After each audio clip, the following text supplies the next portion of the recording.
The gentleman from Oklahoma, Mr. Lucas, is now recognized for 5 minutes. Thank you, Madam Chair, and to continue several points that a number of my colleagues have raised. As Putin's aggression in Ukraine has continued to escalate, the U.S. and its allies have responded in a unified voice to condemn Russia and apply economic pressure. Chairman Powell, could you discuss the difficulty of predicting what the implications will be of locking Russia out of SWIFT?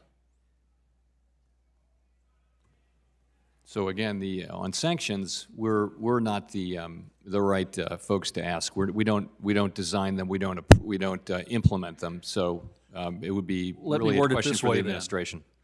Let me word it this way. How sweeping do you foresee the ripple effects through the U.S. financial system? Is there an effect on us as those actions take place? With big actions like this, there may well be unintended and unexpected effects, and hard to say what those might be. In the economic sphere, you're seeing, not directly to your question, but we're seeing concerns over palladium and neon and corn and wheat, shortages of those potentially, but so it would be difficult to say exactly what the effects could be over time. The United States, our financial institutions and our economy do not have large interactions with the Russian economy. It's a relatively small thing, and it's gotten smaller and smaller in recent years. So there wouldn't be, direct effects from these kind of things on the U.S. economy. It's hard to think what the second-order effects might be. Thank you. You've answered my question.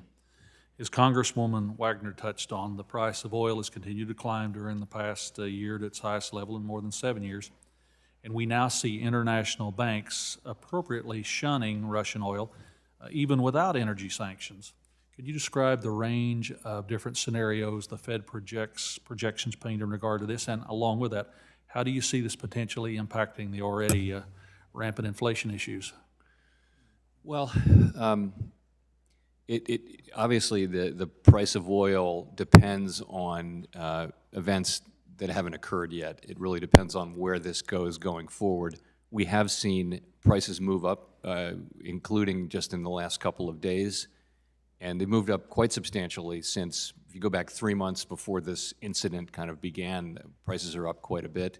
The effects are going to be passed through into gas prices, into lower economic activity, and into inflation, headline inflation. And the larger the increase, the larger the effect. But the question then will become, that's a price level change. Is that going to lead to repeated inflation increases at that time? And that is not necessarily the case, and of course we would use our tools to make sure that it's not the case.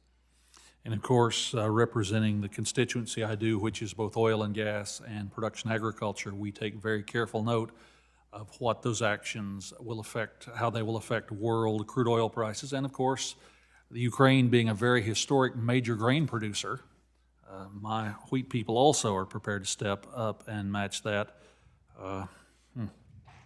But it all underscores, I suppose, the increase in energy production in the United States and supporting policies that will not penalize or drive capital away from domestic oil and gas production. That's more of an editorial on my part, Mr. Chairman, but I note that we stand ready in this country to replace resources that may not be available or affordable for the rest of the world, and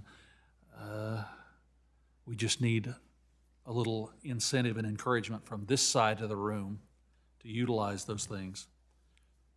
So my last question in the time I have remaining, the economy is currently operating in what I think we'd all describe as, at the very least, massive economic uncertainty. And when you deal with this 40-year inflation and supply chain issues and the COVID-related issues, hopefully as we're in that final stage, can you elaborate on how critical it is for the health of the economic system to be reliable and to maintain liquid markets so we can navigate through all of whatever lies ahead of us? Yes, so I would say our markets have been functioning well. There's a great deal of liquidity out there. We have now, between our swap lines and our repo facility for other foreign central banks and our standing repo facility in the Treasury market, we have institutionalized liquidity provision. And I think just the knowledge that that is there will help support good market function, which, despite all this volatility, we still have. Thank you, Mr. Chairman. I yield back, Madam Chair.